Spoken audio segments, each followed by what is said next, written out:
Le morning, les GG, tout sur les dessus de l'actu, les grandes gueules.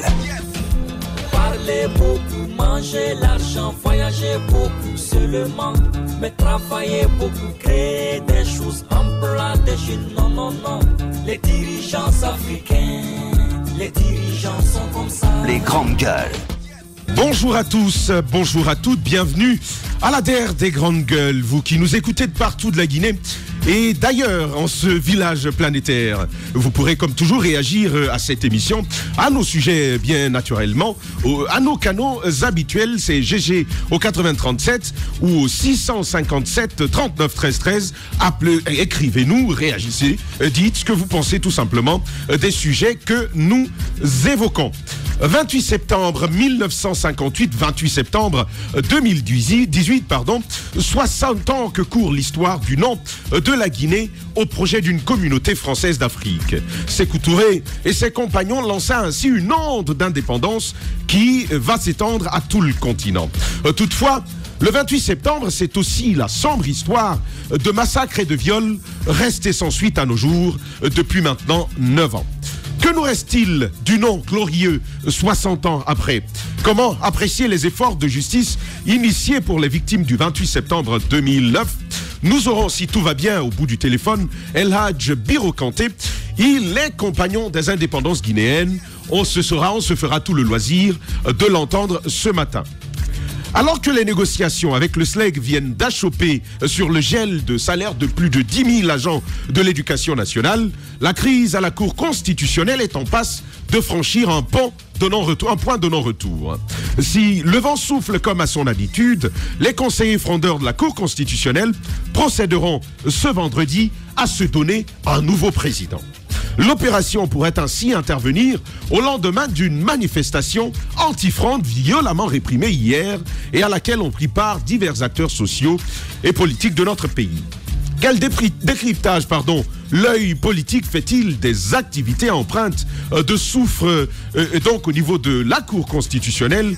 En répondant un seul pour cette question, tenez-vous bien, Monsieur Al-Husseini Makanera Kake.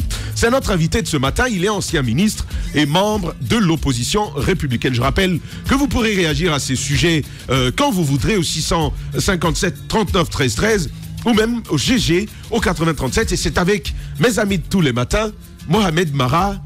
Bonjour. Bonjour. Je dirais plutôt mes amis d'un jour.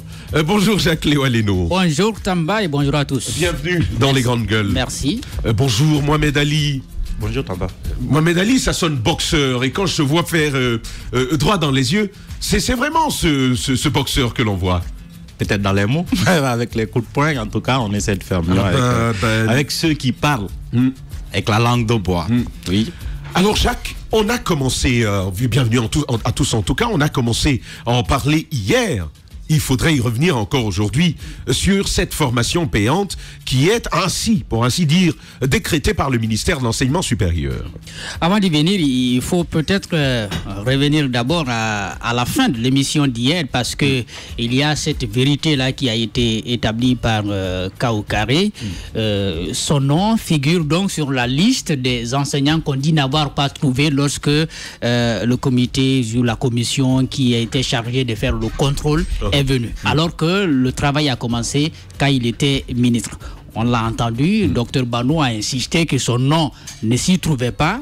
Et puis, Kaoukaré nous a fait savoir, à travers son matricule, mais également le numéro sur la liste, la page où on peut trouver son nom. Et effectivement, le nom d'Ibrahima Khalil Konaté se trouve effectivement sur cette liste. Et sa précision était de taille. Était de taille, oui. Donc il faut le dire clairement. Ce qui fait que si Dr Banou nous avait fait savoir que ce travail, il était parfait, parce que c'est ce qui restait pour dire, parce qu'il dit que le travail ne comporte d'aucune erreur. Alors, si Kaoukaré a établi cette vérité, il y a de fortes, ou disons, tout enseignant guinéen a le droit de douter du travail qui a été fait. Désormais, le cas de Kaoukaré est illustratif. Lui, il a été ministre, il a été DCE avant. Il y a des enseignants qui, ce jour, peut-être étaient malades. Il y a des enseignants qui sont loin d'ici, qui sont dans les villages, qui peut-être ce jour n'étaient pas là. Ils n'ont aucune possibilité, à mon avis, de rétablir une telle vérité comme Kaokare l'a fait hier. Je pense qu'il doit y avoir de la sérénité pour permettre à ce qu'il n'y ait pas d'injustice dans ce contrôle qui a été entamé par, n'est-ce pas, le département de l'éducation. Il faut surtout dire que tout est parti d'une opération de contrôle lancée février dernier, et au terme de laquelle on a vu qu'il y a plus de 10 000 agents de l'éducation qui se retrouvent salaire gelé. Donc, je pense qu'à mon avis, il faut aller lentement. Parce qu'on a dit ça a pris 2 mois. 2 mois, à mon avis, c'est pas beaucoup. Pour faire un travail sérieux, il faut qu'il y ait un peu plus de temps et qu'il y ait une large communication là-dessus. Moi, je ne savais même pas qu'il y avait un tel travail en cours. C'est seulement les résultats qu'on a pu voir. Voilà. Alors, donc ça, il fallait le dire. On en attend encore. Le professeur Banobari a promis de nous faire parvenir les documents. Oui. Mais je le sais quand même très rigoureux sur la méthode par habitude. D'accord. Sur ce cas précis, oui, il y a des imperfections. Il y a des imperfections et les enseignants, comme je le disais, ont plein droit de douter de ce qui a été fait. Maintenant, pour la formation payante. Hier, on le disait, c'est dans les universités publiques on a amené cette formation. Je crois Moïse avait commencé à ressortir les remarques. C'est que on dit dans les universités privées, il y aura 2 types de classes. Il y a des classes pour les étudiants qui ne payent pas, où on pourra retrouver bien évidemment 150 étudiants. Maintenant, pour ceux qui payent, c'est 3 millions au minimum. Donc, ça veut dire que ça peut aller au-delà de 3 millions. Absolument. Ceux-là seront dans des classes de 50-50. Et il n'y aura pas plus d'une classe par faculté. Ce qui veut dire donc qu'il y aura des privilégiés. Et il ne faut pas l'oublier, il y a quelque chose qui a été fait, je me dis de façon délibérée. J'attends encore que le ministère me contredise là-dessus. Le fait qu'il y ait ces 468 qui ont été laissés sur le carreau. Vous pensez que c'est délibéré? Ce que vous dites est grave, Jacques, ce matin. J'ai dit, je le pense. J'attends d'être contredit. J'attends d'être contredit. Justement, qu'est-ce qui sous-tend tout ça? Parce que pour moi, l'utilisation de Gupol, ce n'est pas un concours. Donc, on doit tout faire pour que tout le monde l'utilise. S'il y a des gens qui ont des difficultés, on doit les aider. S'il y a des gens qui n'ont pas de moyens, on doit créer les conditions pour qu'ils y accèdent. Donc, ce n'est pas un concours. On ne peut pas faire échouer quelqu'un à une orientation. Il y a eu 20 l'année dernière. Cette année, 448. Ça fait 468. Qu'est-ce qui nous dit que l'année prochaine, si on laisse tel, qu'il n'y aura pas un effectif beaucoup plus grand, beaucoup plus élevé, bloqué tout simplement à l'entrée de l'université, alors que tous ces bacheliers, ils ont le baccalauréat. Jacques, 20 l'année dernière, on ne peut pas me dire que les établissements, les institutions d'enseignement supérieur public ne pouvaient pas réunir, ne pouvaient pas accueillir 20 personnes. Probablement, il y a d'autres raisons pour lesquelles ces gens sont restés sur le carreau. Moi, je me dis quoi? S'ils avaient été orientés, ou disons s'ils avaient pris d'autres initiatives. Par exemple, on peut estimer qu'il y a certains bacheliers qui n'ont pas souhaité aller au public. Ça veut dire qu'ils sont allés au privé. Donc le ministère a des informations. Parce que le ministère ne contrôle pas que les universités publiques. Si, bien entendu, on les a reconduits cette année sur la liste de ceux qui devraient faire des sélections, c'est parce qu'on sait pertinemment qu'ils ne sont allés nulle part. Ils ont chômé toute une année. Donc les 448 qui sont venus s'ajouter, s'ils n'ont pas la possibilité de se trouver ces formations payantes dans les universités publiques, ils vont rester là. Ou alors ils sont obligés d'aller au privé. Je me dis donc que cette formation payante, c'est du commerce dans le public et c'est incompréhensible. Il y a d'autres. C'est maintenant que ça a été formalisé, Tamba, juste pour... Mais absolument, parce que vous avez lu le courrier. Oui, effectivement, c'est maintenant que ça a été formalisé. Souvenez-vous que l'année dernière, les universités privées, les propriétaires d'universités privées se sont plaints. Pourquoi? Parce que l'État non seulement n'a pas orienté dans les privés, mais les institutions d'enseignement supérieur public recrutaient à moindre coût. Souvenez-vous, 1 million 500 000. L'année dernière? Bien évidemment, oui, bien sûr, l'année dernière. À 1 million 500 000 francs. Ce qui fait qu'aucun étudiant ne voulait aller, par exemple, à Kofi Annan ou à UEG de l'autre côté parce que ça coûtait plus cher. À Kofi Annan ou à UEG, par exemple, on faisait payer à partir de 2 millions, 3 millions, 4 millions, jusqu'à 15 millions. Les étudiants qui n'ont pas été orientés n'arrivaient pas à payer ce montant dans les privés. Donc, du coup, ils partaient se former à 1 million 500 économies, parce que de toute façon, ça ne partait pas dans les caisses de l'État. Ils préféraient donc se former à 1 million 500 à son fournier en sociologie ou en économie. Ça se faisait. Maintenant que ça soit réglementé et que les règles soient appliquées, Moi, je pense qu'il n'y a pas à déplorer. Les universités privées pourront, oui. Mohamed Ali, on va céder. Oui, on va céder. Nous sommes dans un régime éducatif gratuit pour le public. Eh bien, ça ne devrait pas être gratuit. L'université ne devrait pas être gratuite. Pour le moment, c'est le principe. Il faut changer de principe dans ce cas. Aujourd'hui, il faut habituer les gens. Écoutez, de l'école primaire jusqu'à l'université, jusqu'à la fin du lycée. Donc, pendant 13 ans, l'État paye l'éducation pour ses enfants. L'État paye à l'université. Il faut qu'on apprenne, il faut qu'on crée des conditions que les uns et les autres arrivent à payer leur formation universitaire. Mais pourquoi faire deux groupes? Pas trop, oui, effectivement. Maintenant, il faut créer les conditions pour permettre aux uns et aux autres de payer. Pourquoi faire la discrimination? Pourquoi faire la discrimination? Parce qu'il y a un effectif élevé qui ne va pas payer. Il y a un petit groupe qui va payer. Il faut aider cet effectif. Ce n'est pas normal. Ailleurs, vous le savez, il faut travailler pour payer des études. Pourquoi on ne le fait pas? Mohamed Ali, je pense qu'il y a deux problèmes. Le premier, c'est un problème de cohérence. On ne peut pas être dans un régime où l'éducation est gratuite au public et aller payer certains aspects de l'éducation. Il faut que il y ait ce défaut de cohérence. C'est un premier élément. Le deuxième élément, et qui est très grave, pendant que la plus grande partie bénéficie de bourses de l'État, parce que non seulement les professeurs sont enseignés, mais on reçoit des bourses d'entretien. Il y a d'autres qui sont amenés à payer, qui sont tout aussi guinéens que ceux qui reçoivent des bourses. Vous trouvez que c'est une démarche convenable, Mohamed Ali? Peut-être qu'il faut réglementer. Je suis d'accord avec vous. Mais ici, c'est un début. C'est pourquoi moi, je ne suis pas contre le principe que ceux qui veulent payer leurs études dans les universités payent. S'ils n'arrivent pas à payer dans les universités publiques, qu'ils aillent payer dans les universités privées. De toutes les façons, les bacheliers payent dans les universités privées. Et ça permet aux universités privées aujourd'hui de recruter. Parce qu'avant, il n'y avait nulle part où ils pouvaient recruter. Personne ne pouvait aller parce que l'État avait orienté tout le monde. Si aujourd'hui, il y a des exigences pour les uns et les autres de payer leur formation dans les institutions publiques, s'ils n'arrivent pas à payer dans ces institutions publiques, eh bien qu'ils viennent négocier dans les universités privées. Mohamed Mara, est-ce que, comme moi, ça vous pose un problème de justice et de répartition inégalitaire des ressources de l'État? Alors, moi, personnellement, je pense que il faut prendre tout ceci avec un peu de détachement parce que il y a un principe, c'est que l'enseignement supérieur, partout dans le monde, a un coût. C'est normal, pratiquement, que lorsque vous voulez prétendre à l'enseignement supérieur, que vous payez en coût. Parce que si vous ne le faites pas, il y a quelqu'un qui le fait pour vous. C'est que vos charges sont réparties sur l'ensemble des populations. L'éducation en général est payante. Voilà. En général, c'est payant. Pas qu'au supérieur. Voilà. Et en Guinée, on est en train d'assister à quand même de l'anarchie. Hier, j'ai une amie qui m'a appelé. On était en train de discuter. J'ai dit, mais il y a beaucoup de bruit. Elle m'a dit oui, parce que j'entre là dans l'école de ma fille et je vais faire un scandale. J'ai dit, mais tu vas pas faire de scandale. Elle me dit, tiens, pour ma petite fille qui n'a que 7 ans, on m'informe que désormais, sa scolarité va prendre 1 million de francs de plus pour l'année. Comme ça, du jour au lendemain.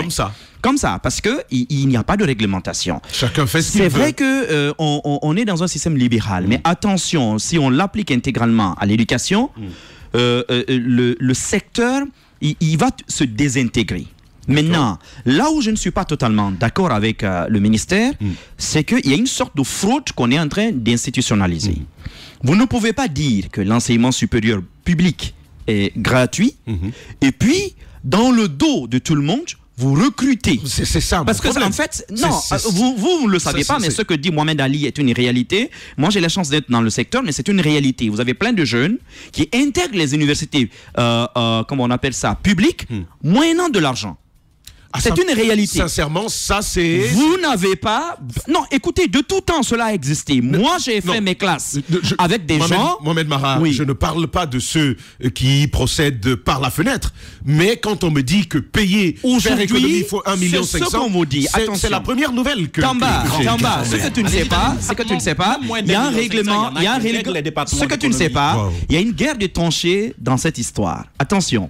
Et même derrière les universités privées, je l'avais déjà dit ici plus d'une fois, derrière la plupart des universités privées, vous aviez des promoteurs qui eux-mêmes sont des fonctionnaires à l'enseignement supérieur. Donc qui ont ponctionné, qui ont siphonné l'argent public pendant longtemps. Donc, si vous voulez, le renouvellement qui a lieu dans le système, aujourd'hui, leur pose problème. Maintenant, de l'autre côté, vous avez ceux-là qui n'en ont pas bénéficié pendant longtemps et qui sont du secteur totalement public et maintenant veulent prendre leur part. Mais je trouve qu'il y a là, ce qui me heurte, c'est que dans le même système, vous ayez, si vous voulez, 2 catégories d'étudiants. Les nantis qui vont avoir droit à des salles climatisées, à des professeurs venus de Harvard ou je ne sais d'où. Et puis de l'autre côté, vous avez les enfants du boutiquier de mon quartier qui n'a pas les moyens et peut-être qui ont une cervelle beaucoup plus conséquente que les autres, mais parce que simplement qu'ils ne peuvent pas payer. J'aurais compris qu'on dise qu'il y a des classes, comment on appelle ça, de pointe. Par exemple, en France, quand vous devez faire l'aéronautique, dès les grandes écoles, dès la classe préparatoire, on sait que vous n'êtes pas n'importe qui. Là, il y a une bourse qui existe. J'aurais compris qu'il y a des programmes de pointe où l'on fait payer. Ou peut-être même que l'État aurait pu faire payer. J'aurais pu comprendre ça. Et là, qu'on dise, vous ne pouvez pas y avoir accès si vous n'avez pas 15. Et dans ce cas, si vous avez entre peut-être 15 et 13,50, vous pouvez y aller, mais il faudrait vous-même endosser le coût. Je peux comprendre. Mais là, il n'y a aucun critère. Là, il n'y a aucun critère. Là, c'est 11. Il suffit d'avoir 11 de moyenne. Et c'est là où je ne suis pas d'accord. Là, vous avez le baccalauréat. On vous oriente par exemple à aller à l'ANSAC. Vous n'avez pas envie d'aller à l'ANSAC, mais puisque vos parents peuvent payer 3 millions, vous allez payer 3 millions et vous faites ces classes-là. Donc ce n'est même pas une élite qu'on veut former. Et ça, c'est anormal dans notre pays. Maintenant, pour les universités privées, personnellement, je vais vous le dire, et l'année dernière, je vous le disais, j'avais des gens sur mon dos pour cela, mais personnellement, je n'ai jamais été contre la suppression de ces boursiers de l'État dans les universités privées. Il y a des universités qui normalement devaient mourir de leur belle mort parce que qui nous proposent rien. Nous avons la chance. Ils sont déjà morts, ça commence à mourir. Oui, il y en a beaucoup qui sont morts. Je pense qu'il faut faire mieux. Mohamed Mara, je pense qu'il faut faire mieux. Au-delà de dire qu'il y en a qui vont mourir, il faut demander des comptes à certaines universités. Je suis d'accord. Absolument. Parce que sur une décennie, les gens ont pris tellement de l'argent privé. Ils ont siphonné totalement. Les valves étaient ouvertes mais le problème, c'est que ceux qui doivent faire le travail, ce sont les mêmes qui sont en train de faire tout le reste du boulot aujourd'hui. Ce sont ces mêmes patrons, ces professeurs et machin qui sont tous encore là-bas, dont certains, d'ailleurs, ont de faux titres et des diplômes. Vous avez suivi cette histoire là-bas. Il n'y a pas de poursuite et ce sont les mêmes qui continuent. C'est là où je ne suis pas d'accord avec ce qui est en train de se passer. Personnellement, je ne suis pas pour un enseignement de masse dans les universités. Je veux un enseignement de qualité, un enseignement qui prépare nos élites. Tu vas te faire taper dessus. Mais écoutez, mais je m'en tape. Allez-y. Mais je m'en tape. Il y a des universités où j'ai eu, il y a 3 ans, 4 ans, des classes, par exemple, de licence, de 50, 60, 70, 80, mais aujourd'hui, qui n'ont que 10, qui n'ont que 9. Ah oui. Tout simplement parce que l'État a supprimé ces bourses. Mais ce qui va se passer, c'est que ça peut créer une émulation. Vous devez pouvoir attirer les enfants. Et pour cela, il faut fournir des programmes. Il faut fournir un contenu. Il faut fournir un cadre. Et là, les enfants viendront d'eux-mêmes. Il y a des grandes universités. Et surtout qu'il faut spécialiser. Il y a des universités qui ont continué à faire leur chiffre d'affaires habituel. Hein. Mais il n'y en a pas beaucoup. Il n'y en a pas beaucoup. Mais qui ont continué. Du chiffre d'affaires habituel, non. Non, habituel peut-être non, mais qui ne sont pas dans le rouge. Alors qu'il y en a d'autres cette année qui vont avoir des problèmes à réouvrir. C'est une réalité. Maintenant, je ne suis pas d'accord qu'on impose 300 € simplement comme quota pour aujourd'hui faire la différence entre les enfants des Guinéens. Aujourd'hui, ceux qui sont en train de le faire, aucun parmi ces gens-là n'ont leurs enfants dans nos universités. Je sais de quoi je parle. Ce sont eux qui vendent les bourses de nos enfants pour le Maroc, pour Cuba, pour la Russie et machin. Mais ça, on est en plein à la présidence de la République. Pour leurs enfants. Ce sont eux qui les récupèrent. S'ils n'ont pas les moyens de payer les études pour leurs enfants en France, à Cambridge ou ailleurs. Je ne suis pas d'accord aujourd'hui qu'on enterre un peu plus notre système éducatif. Je comprends les propos hier du ministre conseiller Bano qui dit demander, poser la question au ministre, peut-être qu'il a les réponses. Moi, je ne les ai pas. Alors, ça veut tout dire dans cette histoire-là. Mais encore une fois, attention, nous admirons, comment il s'appelle, l'intelligence du ministre Yero, mais monsieur le ministre, vous êtes en train aujourd'hui de valider un système de fraude et qui crée un système à double vitesse dans notre système éducatif. Mohamed Mara, le message assez clair au ministre. Et il fait bien d'en parler, Jacques-Léon Lénon. On a vu ce ministre, la réforme courageuse, et les pratiques, les méthodes sont innovantes, mais on ne comprend pas cette mesure-là. Cette mesure-là, elle n'est tout simplement pas acceptable. En attendant, bien naturellement, qu'il donne des bonnes réponses. Oui, parce que Bano n'en a pas voulu. Bano n'en a pas voulu. Moi, j'ai commencé par dire hier qu'il a mené des réformes courageuses. Encore une fois, à ce stade, il a encore du temps pour corriger le tir. Pour rectifier le tir. Il y a vraiment du temps. Il y a autre chose qu'il faut quand même noter. On a diminué des effectifs dans quelques facultés, donc pour certaines universités. Par exemple, à Gamal, à Mamou, à Boké, et puis à l'Institut de Kountia. D'accord. Les raisons qui ont été avancées, c'est pour dire qu'on a tenu compte des moyennes obtenues par bachelier, par candidat. Moi, je me pose des questions. Est-ce que ça doit être le critère pour certaines facultés? Parce que moi, je me dis, derrière, on est en train d'envoyer un message. C'est-à-dire, pour ces facultés, il faut avoir une bonne moyenne, c'est-à-dire 13 ou 14 pour aller, par exemple, à Kountia, à Boké, à Mamou et puis à Gamal. Maintenant, pour aller à Sonfonia, on peut avoir n'importe quelle moyenne. Ça veut dire que ce sont des facultés qui n'ont pas, si vous voulez, assez d'importance. Si une faculté n'a pas d'importance ou si une filière n'a pas d'importance... Mais cela dit, Jacques Lewaleno, cela dit, Jacques, on travaille... les obligations de l'enseignement exigent, par exemple, un certain niveau par étudiant pour certaines catégories de filières. Je comprends. Ça, c'est une obligation aussi. Ce que j'ai envie de dire, c'est que si on a cette considération pour certaines filières, au lieu de vouloir amener n'importe qui là-bas, on travaille sur les contenus. C'est pourquoi là, je voulais m'appuyer un peu sur les propos de Mara. Il faut travailler aujourd'hui sur les contenus de certaines filières. Les filières classiques que nous avons connues, que sont les lettres modernes, les sciences du langage, qui forment beaucoup plus de chômeurs que de prétendants à des emplois de qualité. Je pense qu'il faut travailler quand même sur les contenus pour les adapter. On ne peut pas continuer à enseigner la littérature comme on l'a enseigné dans les années 90. Jacques, vous savez quoi? Il faut quand même l'adapter. Jacques, vous savez quoi? Ce travail-là, il peut être fait par le ministère de l'Enseignement supérieur. Est-ce que vous savez le nombre de réformes et de modifications de programmes qu'on a enregistrés au sein de notre système d'enseignement? Non, je n'en connais pas. Personne ne connaît. Oui. Parce qu'il y en a tellement. Et je pense qu'à un certain moment, il faut devoir avancer. Mohamed Ali, vous souhaitiez en rajouter pour avancer? Non, je voulais juste par rapport à ce que Mara a dit par rapport aux universités privées. Aujourd'hui, il faut reconnaître qu'il y en a plusieurs qui sont dans des difficultés et qui vont fermer. Et que ce que vous avez dit, vous disiez que certaines étaient devenues des motels. Oui, effectivement. Vous en avez vu? J'ai pas envie de citer ici, mais il y en a qui vont devenir des motels. Mais comment vous savez que c'est des motels? On a discuté avec eux. Bon, écoutez, nous enseignons tous dans des universités privées, ou nous avons enseigné à un moment donné dans des universités privées, où nous avons des amis dans des universités privées. Je vous dis que la stratégie de décantation des universités privées, ça fonctionne effectivement, parce que après cette année-là, les universités qui vont rester seront vraiment des vraies universités. Imaginez le motel Oprah Winfrey. Ça va être... Et curieusement, c'est l'université qui a dirigé Bano. De cette université à la sortie, là? Non, ce n'est qu'une supposition. J'ai dit à la sortie. Oprah pourrait te poursuivre, mais...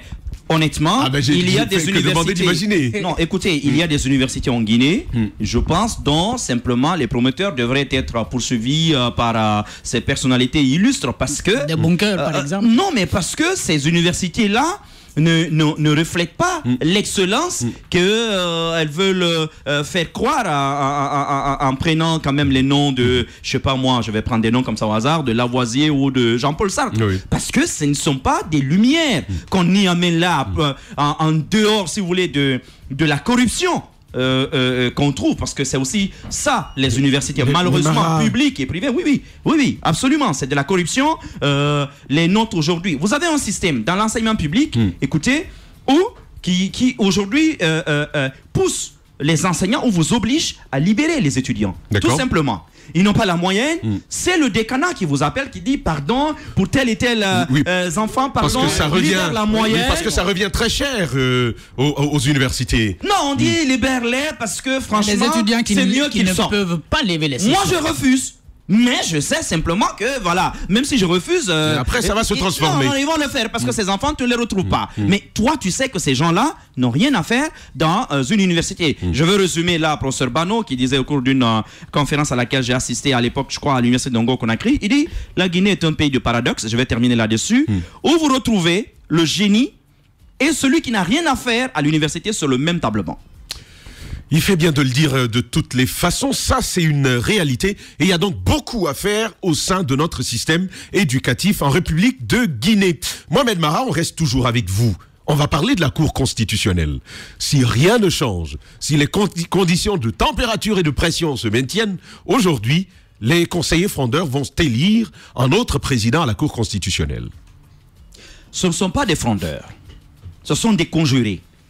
Ah ben, expliquez-nous. Ce sont des conjurés. Des conjurés. Ce sont des conjurés, tout simplement, qui ont décidé d'offrir notre nation en spectacle. J'ai honte. Si vous avez fait attention, tu commences depuis le début de cette histoire, vous ne m'avez pas entendu. Parce que je vous assure qu'en tant que fils de ce pays, j'ai honte de ce que ces hommes-là sont en train d'offrir à la face du monde. Je discutais tout à l'heure avec mon ami Mohamed Bangoura, qui me rapportait les propos d'un magistrat de haut rang de notre pays, qui lui disait que des amis à lui l'appelaient de l'étranger pour dire « Mais qu'est-ce que vous êtes en train d'offrir au monde entier ?» Parlons pas de cour constitutionnelle en ce moment, parce que c'est suspendu la cour constitutionnelle. On assiste plutôt à une cour de récréation. Où vous avez oui, à une cour de récréation, vous avez des enfants un peu plus âgés. Tu n'es pas gentil, Mohamed Mara. Écoutez, je ne suis On parle de cour constitutionnelle. Je ne suis pas d'humeur à être gentil. Je ne veux pas aller non plus à l'insolence, mais je veux vous dire mon état d'âme. Parce que je me demande si ceux qui animent cette cour constitutionnelle savent ce que c'est pour la stabilité de notre pays, pour l'avenir de notre pays. Les gens peuvent parler aujourd'hui de tripatouillage de la Constitution, de velléité de troisième mandat, d'élections truquées, tout ce que vous voulez. Mais avec une cour constitutionnelle, où les gens savent pourquoi ils sont là, où les gens se rappellent encore que nos pères, le 28 septembre, il y a 60 ans, ont choisi la dignité, où les gens sont capables de comprendre qu'il s'agit là d'un sacerdoce, croyez-moi, la Guinée ne peut que changer. D'accord. La Guinée ne peut que changer.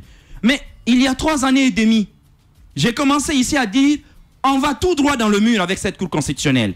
Parce que la gestation, la gestation de cette cour-là est en train de mal s'opérer. Personne ne nous a entendus. Il y a une conspiration de silence. Ceux-là qu'on entend aujourd'hui. Je vais commencer par Cellou Dalein Diallo. Lui, le chef de file de l'opposition, jusqu'à ceux-là, jusqu'aux pseudo-enseignants du droit, ou des mercenaires du droit, qui sont tapis. Des mercenaires du droit. Des mercenaires du droit. On en entendra ce matin avec Mohamed Mara. Qui sont tapis dans les facultés, qui sont tapis dans nos juridictions. Je veux dire simplement honte à l'association des magistrats de Guinée. Qu'est-ce qu'ils auraient pu faire?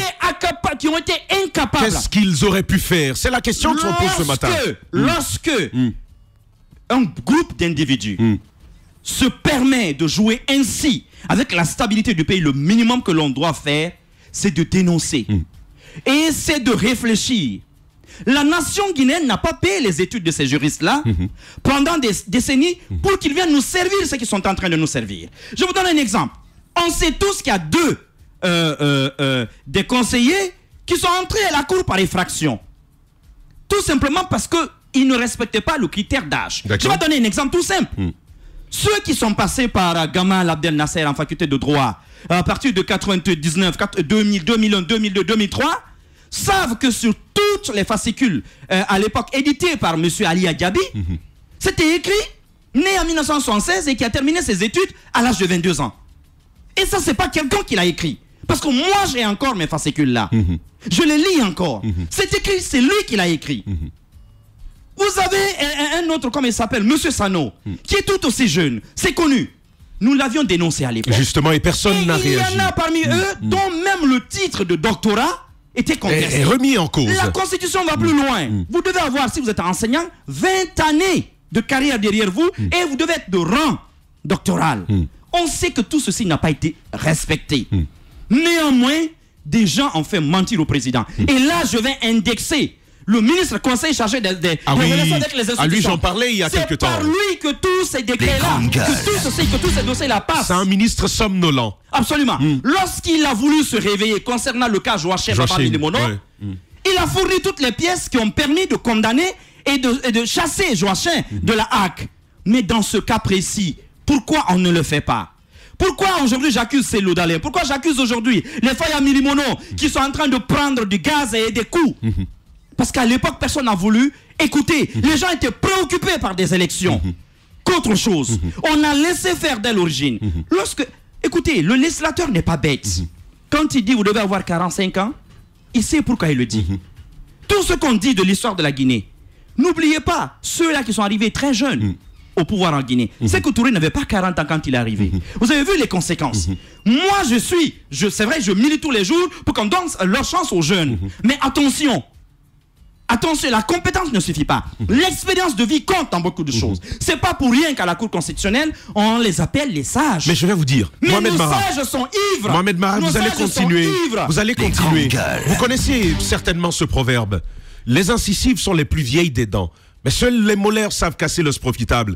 Ce n'est pas parce qu'on est jeune ou qu'on est vieux qu'on va faire quelque chose de sage. Je crois personnellement que j'aurais pas fait ce qui est en train de se faire parce que après tout, il y a une question de valeur, il y a une question d'éducation, il y a une question de morale. Mais malheureusement, ça ne se retrouve plus. Ceux qui sont chargés de veiller au respect de notre Constitution sont ceux qui la faussoient aujourd'hui. Malheureusement. Vous avez là un président, vice-président autoproclamé qui est en train de s'agiter, mais qui n'est même pas vice-président, ça on ne le dit pas aux gens.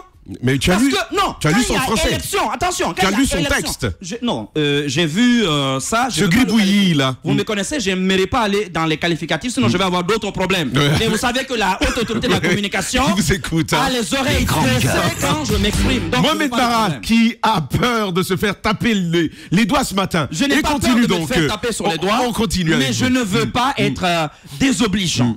Mais lorsque vous êtes élu à un poste à la Cour, cette élection doit être entérinée par décret. Ce n'est même pas le fait. C'est même pas fait. Vous avez des gens qui sont en train de jouer avec des arguties juridiques qu'on veut imposer aux Guinéens comme s'il n'y avait que 9. Ils ne savent pas que c'est un privilège que d'être choisi. 9 Guinéens, c'est un privilège que d'être choisi pour être envoyé là-bas. Il y a des lumières dans ce pays. Il y a des sommités intellectuelles et juridiques dans ce pays. Ils ont été choisis. Certains, c'est vrai, ont joué des pieds et des mains, des relations. Vous savez, les 2 autres qui sont venus de l'INIDH récemment, comment ils sont arrivés là. Aujourd'hui, j'aimerais sincèrement dire à l'association des magistrats guinéens, vous nous faites honte, réveillez-vous. J'aimerais dire aux facultés de droit qui nous ont envoyé ces gens-là, vous nous faites honte, réveillez-vous. Celui qui a dit que les intellectuels sont le problème de la Guinée, je lui dis qu'il a raison. Mais moi j'ajoute que les juristes sont le cancer de ce pays. Vous savez, les rapports de force là, d'où c'est né? Pendant la transition, les gens ont fait des textes en laissant des parties sombres volontairement parce qu'ils espéraient à l'époque atterrir à la Cour constitutionnelle. On sait comment les tractations ont été menées même dans le milieu des magistrats. Vous vous rappelez de... je ne veux pas aujourd'hui toucher à la mémoire de certaines personnes. On a promis ces postes-là à des magistrats ici de haut rang qui avaient travaillé longtemps à la Cour suprême et ainsi de suite qui devaient y être.